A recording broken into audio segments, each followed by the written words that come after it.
My self doctor Upasana Sharma, associate professor, political science, government college Faridabad, BA first year, first sem, Indian constitution, Bharat का संविधान। आज का हमारा topic है भारतीय संविधान का निर्माण, the making of Indian constitution. आज पहला हमारा टॉपिक है भारतीय संविधान का निर्माण, जिसमें हम ये कह सकते हैं कि भारत के संविधान निर्माताओं ने भी विश्व के अन्य संविधानों का अध्ययन किया और उन्हीं सभी तत्वों को भारत में संविधान में शामिल करने का प्रयास किया जो भारत की परिस्थितियों के अनुकूल थे। इस प्रकार सभी संविधान निर्माताओं ने अन्य देशों के संविधानों की नकल नहीं की, बल्कि सिद्धांतों को लिया जो देश की परिस्थितियों के अनुकूल थे। जैसे कि एमपी शर्मा ने भी कहा है कि हमारे संविधान निर्माताओं ने कभी भी यह दावा नहीं किया कि वे कोई मौलिक संविधान बनाएंगे, वे तो एक व्यवहारिक संविधान बनाना चाहते थे। इस प्रकार भारत का संविधान एक लिखित संविधान है जिसका निर्माण संविधान सभा द्वारा किया गया। साधारण शब्दों में हम कह सकते हैं कि संविधान सभा का अर्थ किसी देश के संविधान वाली बनाने वाली सभा से लिया गया है। इस प्रकार ब्रिटिश शासनकाल से ही भारतीय जनता अपना एक संविधान बनाने की मांग करती आ रही थी। सर्वप्रथम 1922 में महात्मा गांधी ने यह मांग की थी कि भारतीयों को अपने राजनीतिक भाग्य का निर्णय करने का अधिकार मिलना चाहिए। इस प्रकार गांधी जी ने कहा था कि स्वराज्य अंग्रेजों का मुफ्त उपहार नहीं होगा, यह भारतवर्ष की पूर्ण अभिव्यक्ति होगी। यह ठीक है कि इसकी अभिव्यक्ति संसद के एक कानून द्वारा होगी, परंतु यह भारतीयों की घोषित इच्छा का शिष्टाचार के नाते अनुमोदन करना होगा। इस प्रकार संविधान सभा के विचार का जो प्रतिपादन है वो एम.एन. रॉय द्वारा भी किया गया। इस प्रकार होम रूल आंदोलन, लाहौर में इस कमीशन का विरोध किया जाना, भारत की जनता ने लाला लाजपत राय के नेतृत्व में किया था। ब्रिटिश शासन सरकार के अनुसार भारत में साइमन कमीशन को भेजने का एकमात्र उद्देश्य यह देखा गया कि क्या भारतीय इसमें उत्तरदायी शासन के योग्य है। भारत में विभिन्नता को देखते हुए उस समय के ब्रिटिश भारतीय मंत्री वेकेनहेड ने भी यह चुनौती की कि यदि भारतीयों में एकता है तो वे अपना एक संविधान बनाकर दिखाए जो भारत के सभी राजनीतिक दलों को स्वीकार हो। इस प्रकार ब्रिटिश सरकार ने इस प्रस्ताव को भी स्वीकार नहीं किया। इस पर कांग्रेस ने 28 दिसंबर 1936 को फैजपुर अधिवेशन में एक प्रस्ताव पारित किया, जिसमें कहा गया है कि भारतीय लोग केवल एक संवैधानिक ढांचे को स्वीकार कर सकते हैं जिसका निर्माण उनके द्वारा हुआ है।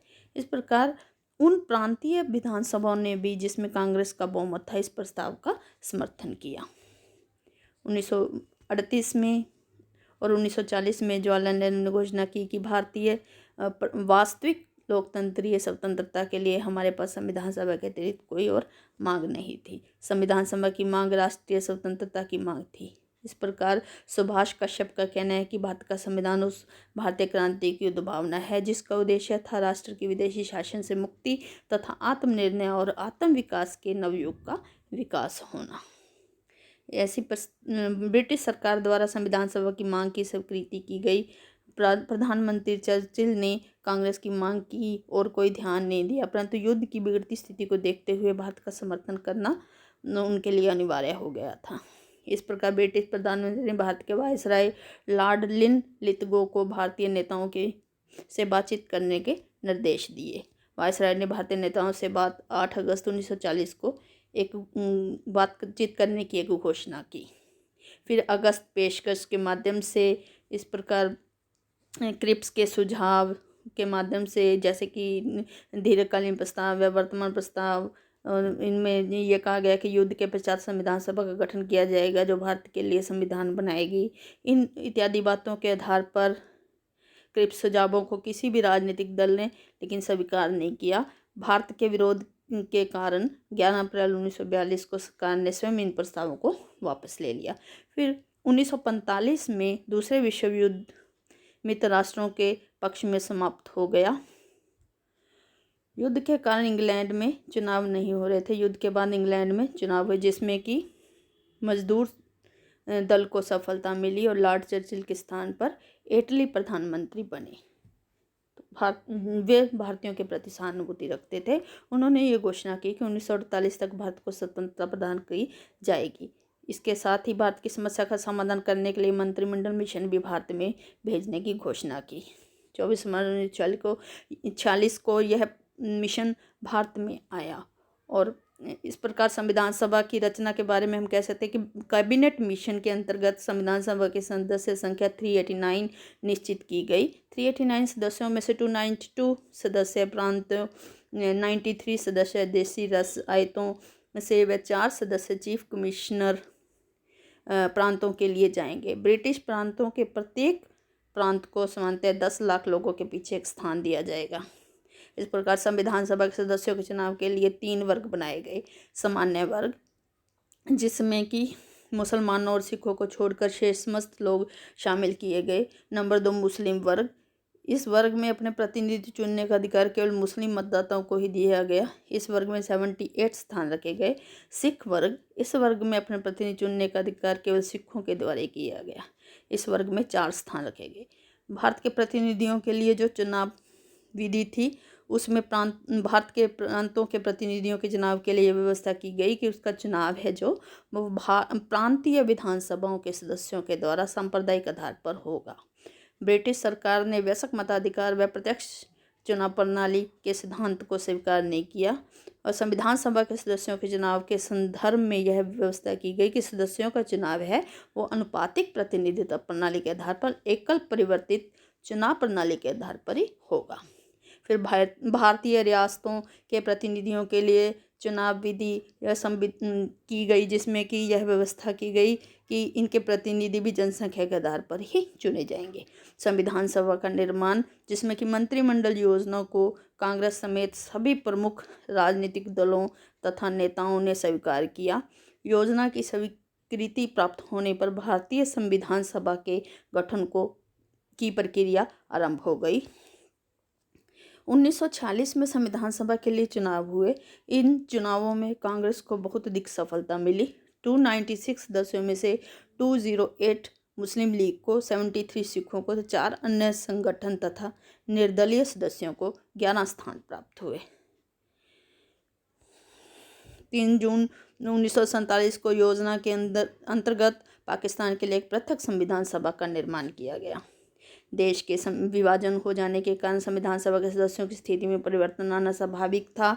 संविधान सभा के अनेक सदस्य पाकिस्तान चले गए। इसके अतिरिक्त पंजाब व बंगाल के विभाजन, असम के सिलहट क्षेत्र के पाकिस्तान में चले जाने व रियासतों के भारत तथा पाकिस्तान में शामिल होने से संविधान सभा में बहुत परिवर्तन आ गया। स्वतंत्रता के पश्चात संविधान सभा के 324 सदस्य रह गए, जिसमें से 235 प्रांतों के 89 रियासतों के प्रतिनिधि थे। स्वतंत्रता के पश्चात संविधान सभा की स्थिति भी पूरी तरह से बदल गई। संविधान सभा पूर्ण प्रभुसत्ता संपन्न हो गई। कैबिनेट मिशन के अंदर इनकी जो सीमाएं थी वे पूरी तरह से समाप्त हो गई। 9 दिसंबर 1946 को संविधान सभा का विधिवत उद्घाटन हुआ। डॉक्टर सच्चिदानंद को संविधान सभा का अस्थायी सदस्य अध्यक्ष चुना गया। 11 दिसंबर 1946 को डॉक्टर राजेंद्र प्रसाद को स्थायी रूप में अध्यक्ष पद के लिए निर्वाचित किया गया। संविधान सभा के अधिवेशन चलते रहे, परंतु मुस्लिम लीग ने इन विदेशों में भाग नहीं लिया। संविधान सभा में प्रसिद्ध ऊंची सूझबूझ वाले नेता, वकील व राजनीतिक विभिन्न प्रतिनिधियों ने शामिल लिया। फिर इनके सूझबूझ के संविधान निर्माण के महान कार्य को सफल बनाने में भारत माता की अमूल्य सेवा की। कई विद्वानों ने इसकी अमूल्य सेवा की। उद्देश्य प्रस्ताव में हम कह सकते हैं कि 13 दिसंबर 1946 को पंडित जवाहरलाल नेहरू ने एक उद्देश्य प्रस्ताव प्रस्तुत किया, जिसमें 22 जनवरी 1947 को स्वीकार किया गया। यह उद्देश्य प्रस्ताव बहुत महत्वपूर्ण था क्योंकि इसमें वर्णित उद्देश्यों के आधार पर नवीन संविधान का निर्माण किया गया था। उद्देश्य पत्र की मुख्य विशेषताएं हैं, जैसे कि एक स्वतंत्र तथा प्रभुसत्ता संपन्न लोकतांत्रिक गणराज्य घोषित करने के लिए भारत को संविधान सभा का निर्माण किया गया। ब्रिटिश भारत वर्तमान भारतीय राज्यों के भूभाग व अन्य भाग को इस समय ब्रिटिश भारत तथा भारतीय रियासतों के क्षेत्र में से बाहर हैं तथा जो प्रभुसत्ता संपन्न भारत में मिलने की इच्छा रखते हैं, उन सभी को मिलाकर एक संघ की स्थापना की गई।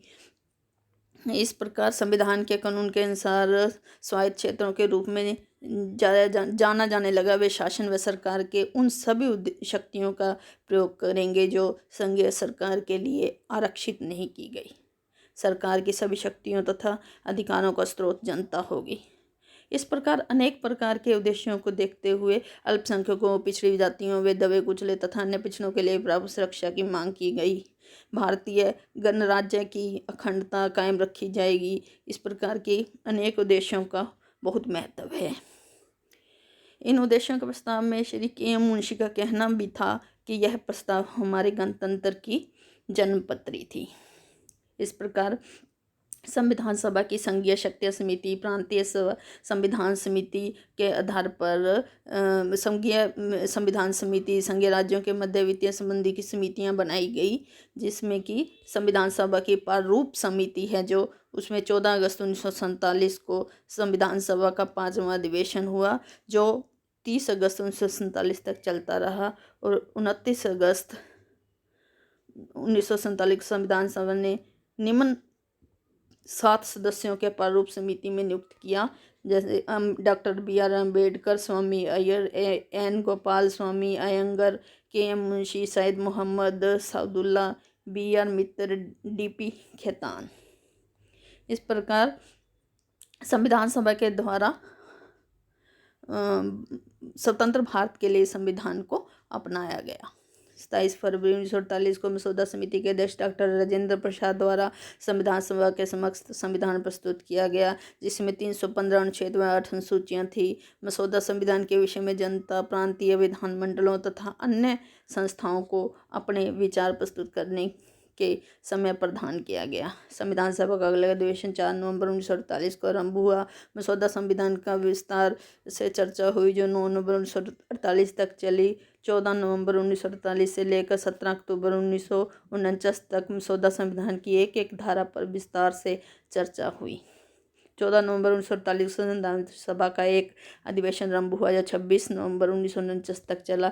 इस अधिवेशन में साधारण वाद विवाद के पश्चात 1949 को संविधान सभा के अध्यक्ष डॉक्टर राजेंद्र प्रसाद ने संविधान के अंतिम रूप में अपने हस्ताक्षर करके स्वतंत्र भारत को एक नया संविधान प्रदान किया। हमारा संविधान 26 नवंबर 1949 को ही पूरा हो गया था, परंतु 26 जनवरी 1950 को लागू किया गया। इस प्रकार संविधान सभा का अंतिम अधिवेशन 24 जनवरी 1950 को हुआ। इस अधिवेशन में संविधान सभा ने डॉक्टर राजेंद्र प्रसाद को सर्वसम्मति से भारतीय गणतंत्र का प्रथम राष्ट्रपति निर्वाचित किया। इस अंतिम दिन की संविधान सभा के सभी सदस्यों का स्वतंत्र भारत के संविधान पर हस्ताक्षर किए। संविधान की 3 प्रतियों पर सभी सदस्यों ने हस्ताक्षर किए। इस प्रकार स्वतंत्र भारत का संविधान अंतिम रूप में 26 जनवरी 1950 को लागू हो गया। भारत के संविधान के पूरा होने में 2 वर्ष 11 महीने व 18 दिन लगे। इसके 11 अधिवेशन हुए और 15 अगस्त 1947 से पूर्व जो संविधान सभा एक स्वतंत्र संस्था नहीं थी, वह स्वतंत्रता के पश्चात एक प्रभुसत्ता संपन्न संस्था बनी, जिसने भारत के संविधान के माध्यम से एक प्रजातांत्रिक गणराज्य के रूप में स्थापित हुआ। यदि हम विश्व के अन्य देशों के संविधान निर्माण के समय का अवलोकन करें तो जितना समय भारत के संविधान निर्माण में लगा उतना ही समय किसी अन्य देश के निर्माण में नहीं लगा। भारत का संविधान का निर्माण में 2 वर्ष 11 महीने 18 दिन का समय लगा, जबकि कनाडा का संविधान में 2 वर्ष 11 महीने, दक्षिण अफ्रीका के संविधान में 1 वर्ष तथा संयुक्त राज्य अमेरिका का संविधान 4 महीने में ही कम समय में बन गया था। इसके अतिरिक्त भारत का संविधान सबसे विस्तृत तथा लंबा संविधान है।